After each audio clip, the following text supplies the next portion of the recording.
Mr. Team, I'm sorry. Mr. Rothman has been a generous patron this evening.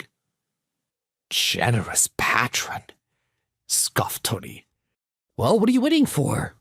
I asked you to keep him out. If you don't, I'll find another head of security. Evan didn't move. He didn't want to upset either Chase or Tony and was concerned with the repercussions of supporting either party. He pressed Tony one more time. Mr. Deem, this gentleman has 100 parked in the parking lot. I think kicking him out would be a big mistake.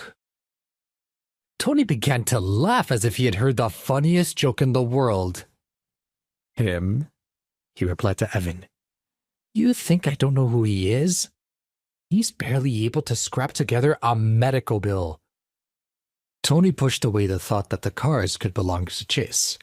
He'd known Chase for years. It just was impossible. Hurry up and get them off the premises, barked at Evan. Just then, Tony saw Chase pick up his phone and made a call. Tim, said Chase. How much will it cost for me to buy the Smith Restaurant Group?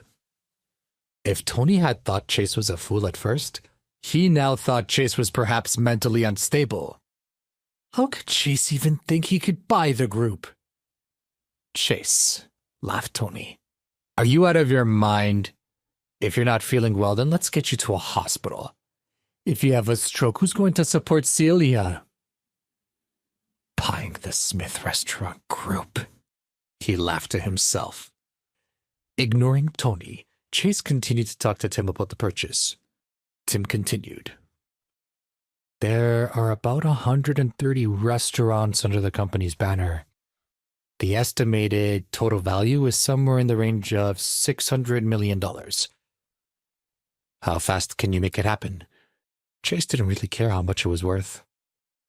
Not long, Tim replied in a relaxed manner. I could get it done in 10 minutes. Buy it then, said Chase. He put down his phone and locked eyes with Tony, daring him to go further. Tony chuckled. Chase really had lost his mind if he thought he could buy the Smith Restaurant Group. Are you crazy or are you... Tony asked. Chase ignored him. He leaned against the wall and waited for Tim to call him back with confirmation of the sale. Sure enough, within minutes, Chase's phone rang, and Tim's voice came blaring through the speaker. Mr. Rothman, we just spoke with most of the shareholders and set forward your proposal. They have all agreed and you are now the majority shareholder. Very good, said Chase. I have one more request. I'd like to meet with the owner of City Grill right away. No problem, replied Tim. Chase hung up the phone. As Tony overheard Chase on the phone, he grew increasingly more irate. He thought to himself, does Chase really think the owner of City Grill is just going to drop everything and rush over here? For him? Chase, he finally chortled. I really do think we should get you a doctor. No way the owner of City Grill is going to come down here. I'm so sure of that fact that if he does, I'll personally refund your entire meal here this evening. Though I know it's not much. Tony grew more assured as he said it. City Grill was an elite establishment well known in Laudervale and the entire nation.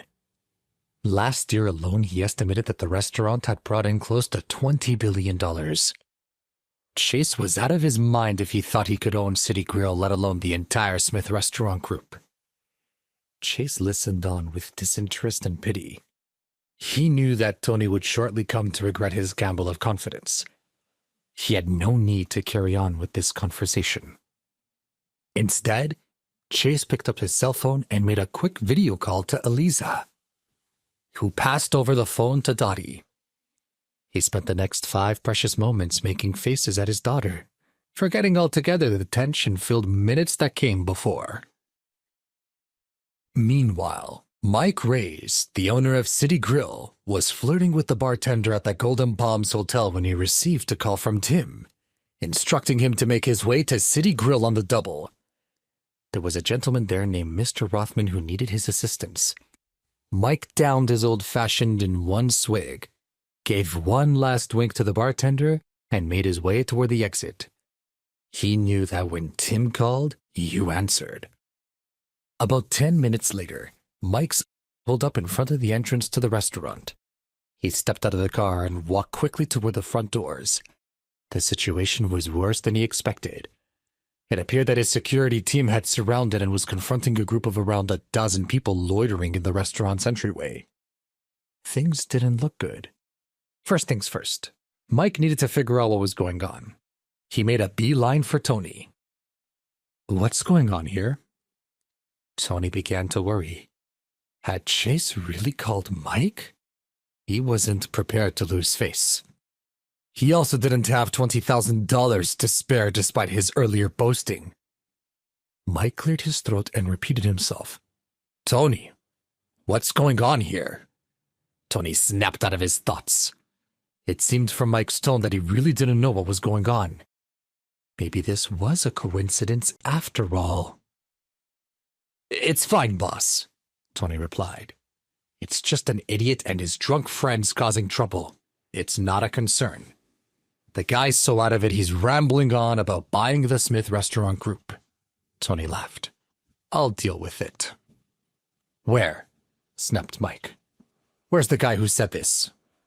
Tony frowned and pointed in Chase's direction. Mike let out a sigh and turned to Tony, a look of anger spreading across his face. "Don't say another word." "What?"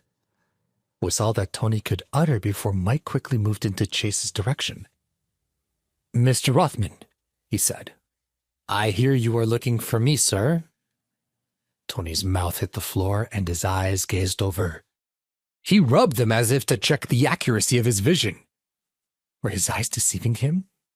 Did Mike Reyes, the wealthy owner of City Grill, just refer to Chase Rothman as Sir? Was it possible that Mike had lost his mind as well? Now it was Chase's turn to speak. He addressed Mike directly. "You're the owner of City Grill?" "Yes, sir," Mike replied. Chase slowly turned and gestured toward Tony, who had now crept up behind him to listen more closely to the conversation. "I'd like you to fire this man immediately. I'd also like you to spread the word to your industry friends and colleagues that he's not to be hired anywhere. I want him blacklisted. He's not fit to work in hospitality." "Sir?" Mike began. Chase had put him in a difficult position, and he wasn't sure how to answer. "Mr. Rothman, this isn't an easy task you're giving me." Please subscribe to the Pocket FM YouTube channel and press the bell icon for instant notification. Check out our channel for more such exciting shows.